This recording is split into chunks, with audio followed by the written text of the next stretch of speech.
welcome to another session of TMY's Academy, where we're working towards building a digital knowledge bank, which initiates a cross-country, cross-culture, and cross-disciplinary learning exchange with global thought leaders.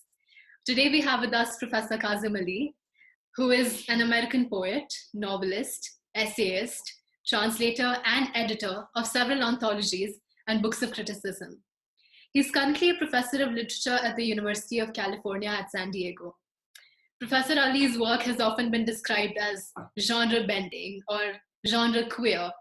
His recently published novel, The Secret Room, his hybrid memoirs, Silver Road and Fasting for Ramadan, Bright Felon, all of these serve testament to that.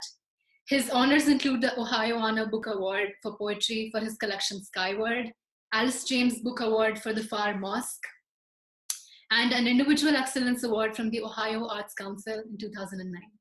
Several of his poems, podcasts, essays, and blogs are available online on platforms such as the Poetry Foundation, Poem Hunter, The Rumpus, etc. And I strongly recommend all of you go read it. And I'm Ritambhara. I'm going to be moderating the session. And some of my interests include children's literature, translation, the intersection of text and images, text and music, which is something Professor Ali's worked on extensively also. And before I go to graduate school in a year or two, I'm doing a capstone thesis on water in Amrita Patil's graphic novels under Professor Jonathan Gill Harris. So without further ado, Professor, welcome. And we're so glad you're here today. And let's get started. Thank you. I'm glad to be here. So Professor, you've lived transnationally in the UK, Canada, India, France, and the Middle East. So I'm assuming many sounds of many languages have fallen onto your ears as you grew up. Do you think your writing is somewhat inspired by the orality of the languages that you grew up hearing? Yes, no doubt. I mean, I've often thought of a kind of origin point for my relationship to language being the first 3 years of my life, where I was born in London.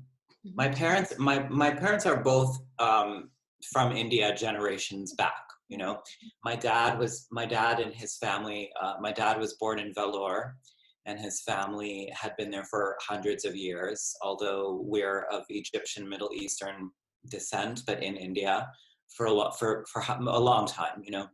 And then my mother's family was also there in Tamil Nadu, in Chennai.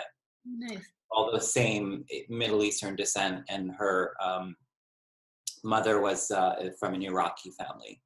And my grandmother from my father's side is Iranian. So we're a mix of a lot of different things. And because in partition time, my father's family went to Karachi. So because they were separated and they were engaged to be married, and then there was one of the wars was happening at that time, so they couldn't come in together. So they were married in proxy, so they weren't together when they got married, and then they emigrated to the United Kingdom, and that's where my father's job was, and that's where I was born. Then later, when things settled down, the family came back to Vellore. So when I was a very young child, before I was even 3 years old, I had lived in India. I lived in UK, I lived in India, and then we went to Canada when I was, I think, around 4, something like that. And that's where I spent the rest of my early childhood. So I had had all 3 of those countries quickly. And in Vellore, of course, as everywhere in India, there's so many different languages are being spoken, and different people speaking different languages. So in that house where I was growing up, there were people speaking Urdu, there were people speaking Tamil, my grandmother was speaking Farsi, they were reciting Arabic because we're a Muslim family, so there was Arabic being recited in the house as well, and I would hear those. And throughout my childhood, I would hear the Marsiya, we're Shia, so I would hear the Marsiyas and the poems being sung in Urdu and in Arabic and in Farsi. So I had all of that in my consciousness as I was coming into language as I was learning how to speak and what words were, I was hearing these multiple different languages. So I do think, and in poetry, for me, so much of the beauty of poetry is in the music of the line, that I almost want to build a confusion of meaning into the content of the poem itself, because I like, even when I listen to poetry by other people, when it's confusing or when I'm not really sure what is meant or what's happening, I do find that beautiful. So I think maybe I have a real attraction to music. And music, of course, as you know, if you are studying music and literature, you know that music depends on abstraction. Unless there's words, if there's a song, the song is being sung, but the music of it, the pure music of it, the notes, they stir emotion beyond what we can explain, you know? This is in, I'm a yoga student also, not just like the physical, but like the full, you know, all of the philosophy, the science of yoga. And in that science, there is, you know, a real belief that sound has true physical impact inside the body and true spiritual impact inside the body as well. I mean, we can get very esoteric and talk about the vibrational, you know, patterns and the nadis and all of that stuff. But the point to me is that there is a real sound acts in the world. Sound creates meaning in the world. This is a Sufi concept also. So for me, that's true. The music of language, the rhythm of language. Even if you listen to the drones and vocal drones, my new book of poetry is in large part engages with the music of a British Indian singer named Sheila Chandra, who a large part of her body of work is just wordless singing, the singing of the drone. So you already know you don't even need words to have emotional impact.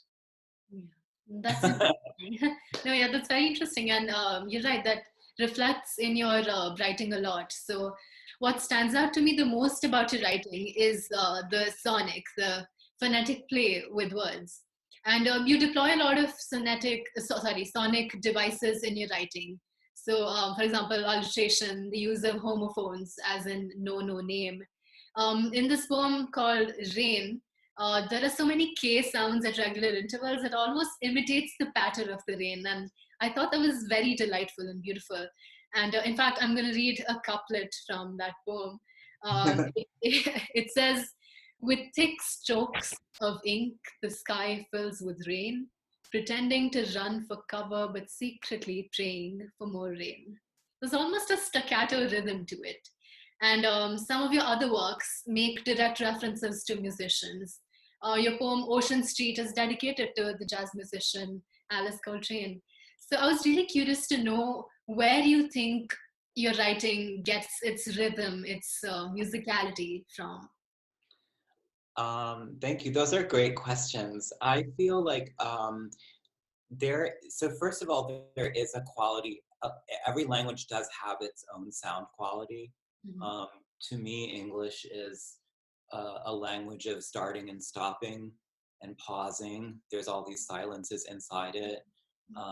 When I was in Kerala, somebody at some point, so I had been in India I was at the Hyderabad Literary Festival, and that festival, I don't know if you've ever been there, but it's my favorite one because I don't know if others are doing this now too, but at that time, Hyderabad's Literary Festival was the only one that was actually a multilingual festival. So there would be different panels of writers on the same afternoon. There would be like Telugu poetry. Then right after that, there would be, you know, Kannada poetry, like whatever. It was all different languages. So we'd spent the afternoon listening to these languages, and then I'd gone to Kerala right after that, and I was talking to someone about it, and they said this saying, I don't know if you know it or if people have heard this, but they said that the southern languages are all in the family of rain. They sound like rain, and one of them is like, they had like a set. They said one of them is rain in the puddle, One of them is rain on the roof. One of them is rain in the ocean. And it's like that sound is like, That's so interesting. you I know? didn't know. And if you hear somebody, have you listened to someone speak Malayalam? Have you heard the languages spoken? Yeah, I do have some Malayali friends, yeah. Yeah, it's kind of like that. It's like, you know, so Right. I feel like those rhythms, like if you're really engaging with your own language as a poet, whatever the language is, that it really kind of comes into your poetry in a certain way. And for me, you know, I've always been engaged in the way that a certain kind of music, whatever the music is, uses sound. So with Sheila Chandra, who I just mentioned, it's those drones. She also does this kind of conical vocalizing where she, you know, she does the vocal technique of the drums. And it's amazing to listen to. When she does it, she's actually doing it as an improvisatory vocal technique. She's not doing it as the way that they do it in the normal Indian music. But I started to think, like, how can that line be imitated? Or the Quranic recitation, there's like a particular way that you do the recitation. And so how can those rhythms be imitated in the poem? So I've always been interested in that. But with a musician like Alice Coltrane, or Sheila Chandra, or other musicians that I've really loved, that spiritual component of the music, or the power of the music to engage the deeper emotion, has always been kind of a guide for me, or a touchstone for me. Yeah, I mean, again, your work does actually explore that discrepancy as well as correspondence between sound and meaning a lot. And the sound itself, when, you know, it elucidates meaning, and many of your poems do sort of, you know, explore that. So how do you perceive the relationship between meaning and sound? Well, I think meaning proceeds from sound, to a great extent. And I think probably most poets believe that to some extent or another, like they're somewhere on that trajectory, because I think poetry as a whole, in general, is, you believe that the meter and the rhythm of the language, at very least, is creating meaning of the poem, or where the line break happens, or how the stanzas are. So you are actually trusting the physical structures of language to help you create meaning. Right. A prose writer is also the same in terms of how a sentence is structured. Is it short? Is it long? What kinds of words are used? And there are prose writers like you know, James Joyce, or, you know, Virginia Woolf is a favorite of mine, or to say an Indian Desi writer, I should say, maybe Amar Hussain, the Pakistani short story writer. You know, like these are poets in prose, right? But in like poetry proper, however you're going to put it, it's privileged.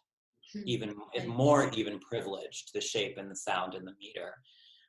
So you really kind of honing the power towards the impact of the sound.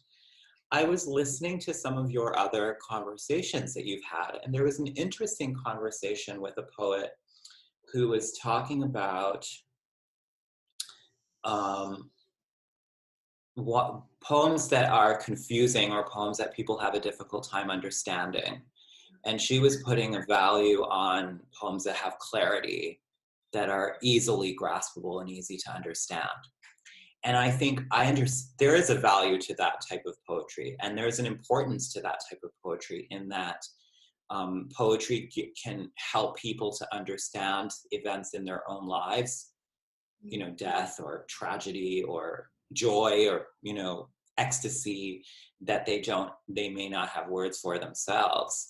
But there is another value to the type of poetry that can go into those parts of our lives that are unilluminated and confusing, and help us to actually live in that unsurety, and that the fear of unknowing is there also for the poet himself, or herself, or themselves. to me, I too am a person on a journey. And to me, the technique of trying to understand is the writing of the poem itself. So I too am trying to learn. If it comes at the end of the poem that I feel satisfied and I feel I have arrived and I understand, then that, to me, that is a place of poverty, or that is a lack of opportunity to, you know, continue to seek, maybe. Yeah, something I do notice in a lot of your poems is that a lot of times, like the punch is towards the end, but it's not very, what's the word for it? It's not very emphatic, the end. Like a poem is sort of en route to another poem, you know, like it doesn't end with a clear answer. And there's many questions in your poems, and that's something I really, really enjoy about that. And it deserves so much time and attention and thought, most importantly. And since we're talking about meaning, I also want to talk about translation. And Oh, translation, not just as an act of transfer of meaning, but also as an act of selection and deletion. So a professor of mine from college, she always says that translation is not an innocuous linguistic act. It is a rife with power politics. So how do you approach such a fragile yet compelling art? And could you also perhaps talk a bit about meaning and your personal, journey to seeking meaning? yeah. So I love these questions are really interesting. Thank you so much. um, yeah, and I appreciate you asking about translation in particular, because that's something that's important to me. It is an individual relationship every time for me, depending on the writer and depending on the position, who that writer is, and how I, enter into a dialogue with that person's work. And it is almost a conversation with that person. So I want to give you two examples of writers that I've translated recently. The first is an Iranian poet. He's 20th century Iranian poet named Sohrab Sepehri. He's one of the major poets of Iran in the 20th century. He wrote in Farsi. He was very iconoclastic in that he moved away from the classical forms and was, creating a kind of new lyric expression in Farsi. I do not speak Farsi, nor do I read Farsi. I have grown up listening to its sounds, and I've grown up listening to the sounds of Urdu and Arabic. So I had some kind of, sense of the kind of cultural context. And Sohrab was also a Shia Muslim, so I had that commonality with him culturally, cultural context with him. But I teamed up with this was when I was teaching at Oberlin College. So I teamed up with one of my colleagues in the religion department, a scholar of religion who is Iranian himself. He's fluent in Farsi. So we teamed up to work on translating these poems together. And that was it was a really beautiful effort, because he would recite this poem in Farsi, and we would go through like kind of the verbatim meaning of it. And I would ask him these questions about what this word means and how this is meant. And we would spend this whole, hour, 2 hours talking through the nuances of one single poem. And then I would try to rewrite that poem based on our conversation into English. And then we would go through what I had done, how I had rewritten it, and he would adjust or amend. So we were actually recreating these poems.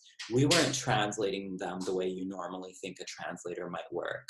We were actually listening to the poem in Farsi, and then we were redoing it into English in a way. And it's been, many people who do read Farsi have read these translations and have, commented and said, like, this is so much closer to Sohrab's, like, spirit than other translations that we've read. And I think it's because we were trying to access the original. So basically, we were trying to access the original spirit of the poem. So my translation, Sohrab's poem and my translation of the poem, they're both versions of that unspoken poem, the one that is unwritten, the original impulse that created the writing of the poem. So they're separate almost separate expressions, but in different languages. And I think a lot of times that is what a translation is. It's a new version of the original poem. It's, you know, the other poet I wanted to talk about briefly is I've translated up a poet from Mauritius named Ananda Devi. So there, you know, Mauritius is large South Asian population from the labor diaspora, and they're bilingual, but mostly francophone. So she writes in French. She speaks English perfectly, but she doesn't translate her own work because she realized that it was something about like rewriting the poem itself, and so she wanted to live in and think in French and leave that work to other people.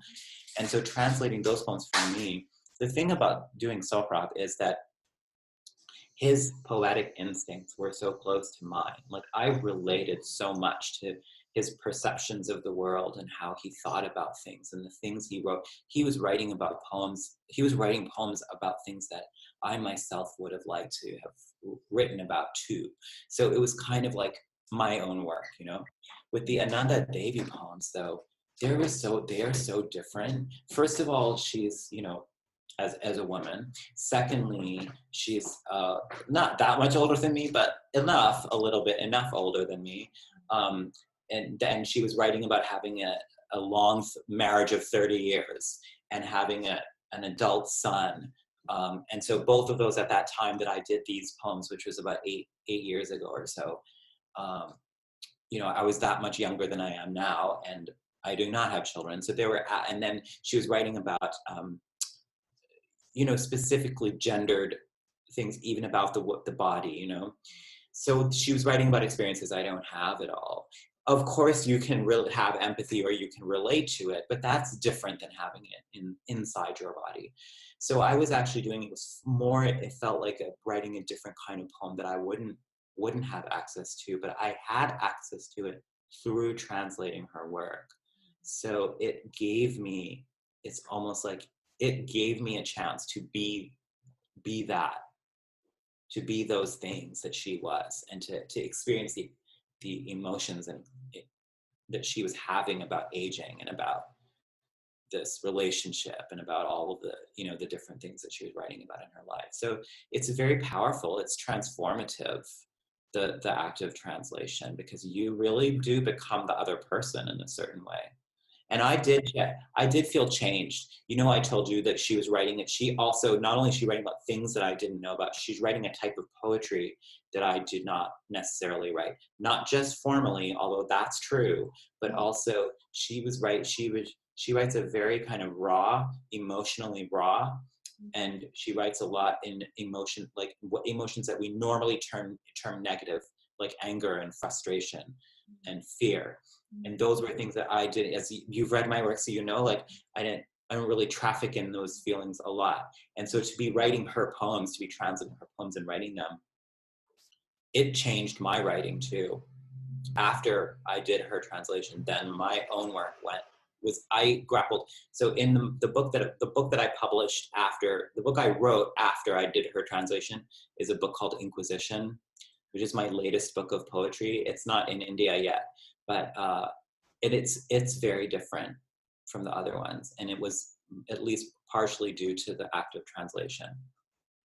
That's a very interesting perspective to look at translation, and I don't think anyone's spoken about that before, so thank you for that. And I'll move on to the next question.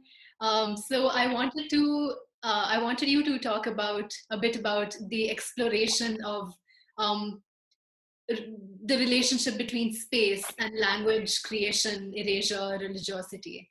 So in your body of work, you mention spaces a lot. You talk about Jerusalem, the Tower of Babel, the 110-year-old house that you live in, amongst others. So you also talk about erasure being the central fact of America. And below your signature on your email, you mentioned that San Diego and UCSD were built upon traditional lands of the Kumeyaay people. I was very curious, and I really wanted to know what you think of spaces and erasure of spaces, and what do these reveal to you? Yes, thank you for asking those questions too. When I said the central fact of America is erasure, I was referring to a previous saying by an American poet named Charles Olson, who said the central fact of America is space. And what he meant, I mean, I think he meant a lot of things, but one of the things he meant was the space in the country itself. And the truth is that it was space considered to be empty, but not empty, because there were so many indigenous people here. And there was an act of literally attempted genocide in America in terms of cleansing that space to make way for the American people, the European American people. And there always is in those actions, those political actions, there's always a justification that has to happen from the narrative of the nation, the creation of the narrative of the nation. And so in America, it was this concept of manifest destiny, you know, from ocean to ocean is the, you know, the people. And there was language around, there was language, religious language around like the promised land, or that we are entitled to this place. And so this type of political, you know, political occupation of territory or spaces, any nation, the nation itself is not the country, right? The country is there, the country has existed however many thousands of years people have lived in a place, but the concept of the nation is always a fiction. It's a narrative that's created in order to kind of, you know, promote the political state. It happens in the United States, happens in Canada, that's India, is that, Pakistan. It's, you put all of these names of these countries in little quote marks because they're invented by people. There's nothing like inherent about, or in Israel, same thing, that these claims are meant to own this land. So when we think I'm living in this place called California, what is it really? Who lived here before? For how many years did they live here? So for so many thousands of years, people have lived in a certain place. And then for the last 157 or however many it's been, we call it California. So that's why I wrote, and then San Diego, who is the actual San Diego, the saint that the city is named after, is somebody who lived on the other side of the world in a whole other place. And yet his name has come to be designating, and I don't even know who he is. I wouldn't even recognize him if he was walking down the street. But so that's why a lot in America, in Canada, they do it with regularity. In America, every once in a while, it's now becoming more common to include what we call land acknowledgement when we talk about places, to say like who were the indigenous people. In this case, where I live, it's the Kumeyaay people. And I want to know that sediment of occupation, or that sediment of like, what is this place that I'm in right now? Who was here before me? It's, you know, in ghost stories, you could say something is haunted, but we are all haunted by history, by the things that happened before, the things that happened all around us. And you can never really go back. It's always both things. So, you know, whether, you know, San Diego is here on top of what was before, and then we change it back, what we have now will still be there. It's become both things. And I think that we're mostly obsessed with wanting things to be pure, to just be one thing or the other, and to like completely erase what came before. And I think that is one obsession of America, is like, you know, that there was no history before America. That America was the beginning of history for us in our mind. And it just isn't true. It just is not true. I think about this with India all the time, because the whole notion of a national, like Hindustani identity, or Hindi, Hindi language, or Hindu like spiritual cohesive identity as a unified religion, that's all, it's not real. It was all in response to the external of like, okay, we're being invaded, and so we are other than that, or this other language is coming in, and so we're other than that, and it coalesces around an opposition. It wasn't there before. And yet that narrative, that story has become so powerful, you know? Yeah.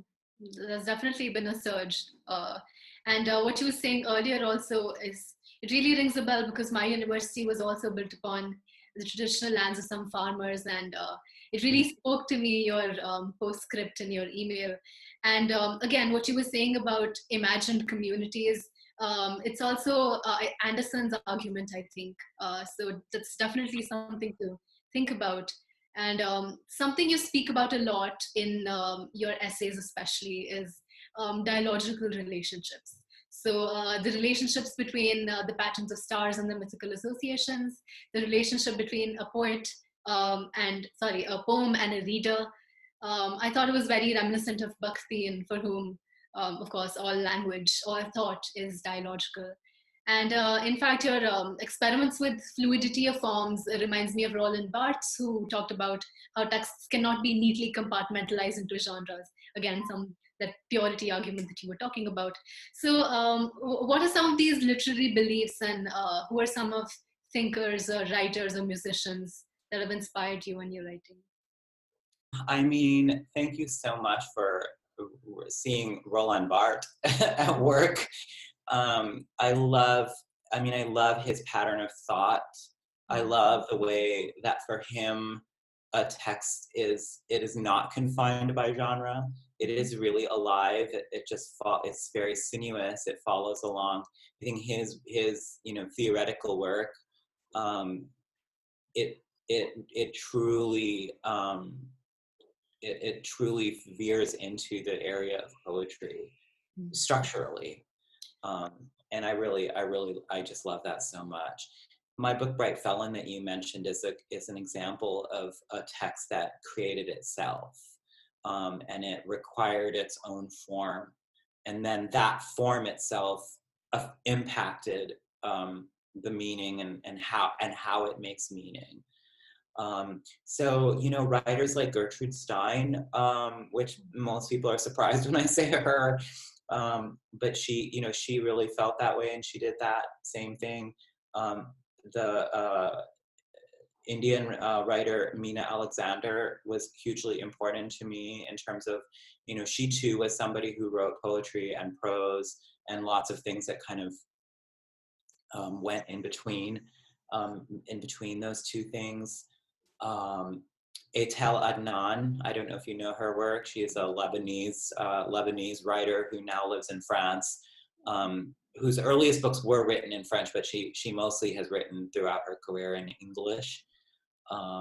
She too is someone who's an incredible inspiration to me. I find mostly the writers that I really love are the ones who are really using language, and really pushing the limits of language. I love what Salman Rushdie did in Satanic Verses, where he really digs deep into the language itself.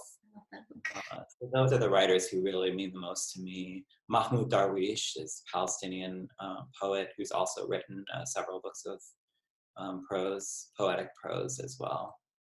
Okay, that's great. And since you mentioned Bright Felon, I wanted to tell you that I thought it was really fascinating. So it's a part detective story, part literary memoir, part imagined past, part autobiographical. And that's so interesting. I don't know how you do that.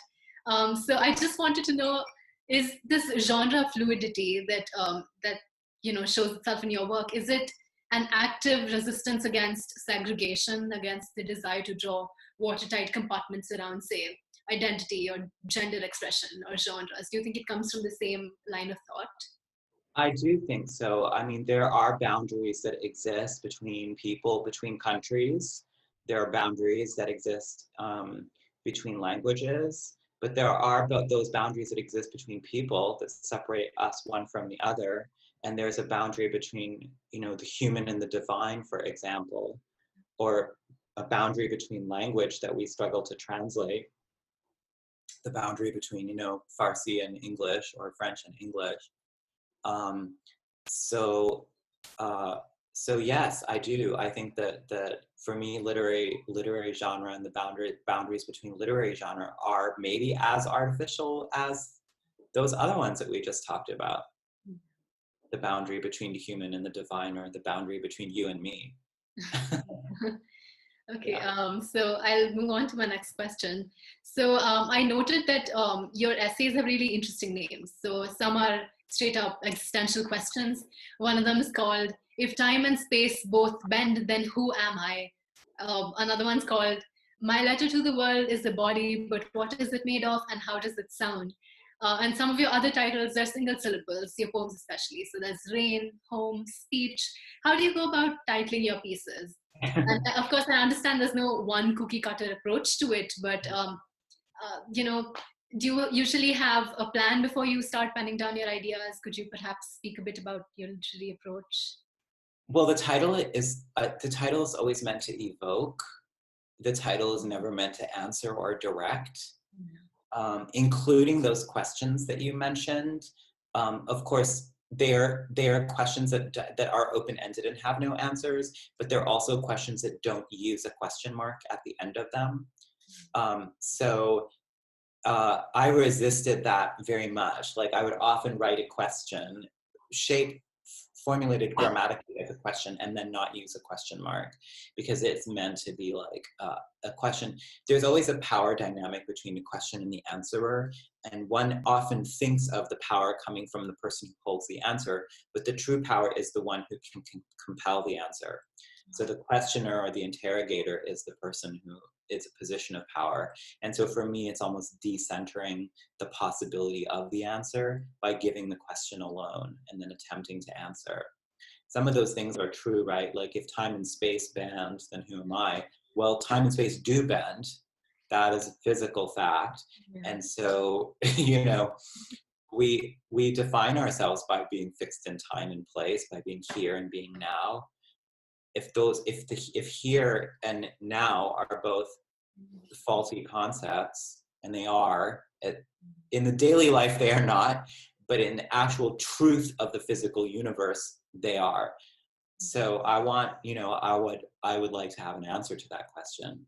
Then the other type of title that you quoted, which is like the one single word, that too in its own fashion can be an evocation and not answer something. So to call a poem Rain, but then have it be a poem that so deeply, at least I try to more deeply engage loneliness and fear and all of that.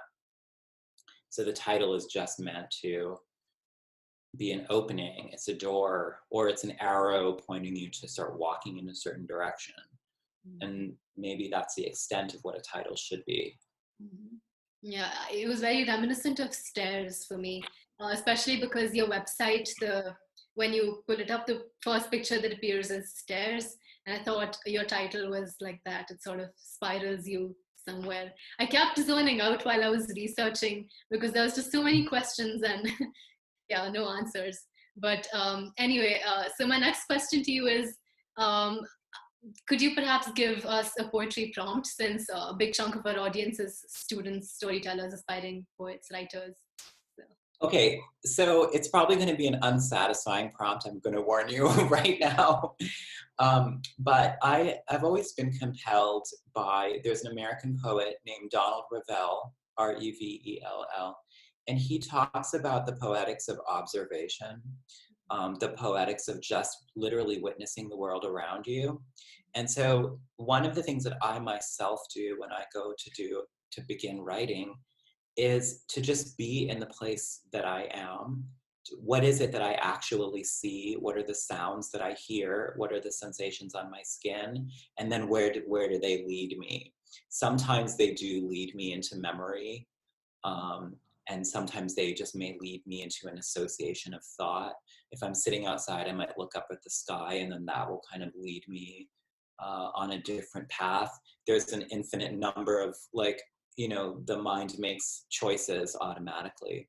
So I would say that as a prompt, to just, don't necessarily have it be a familiar place in your house. Although it could be, that's fine, it could be. But I would say go to a place maybe in your house that you don't spend a lot of time, now that we're all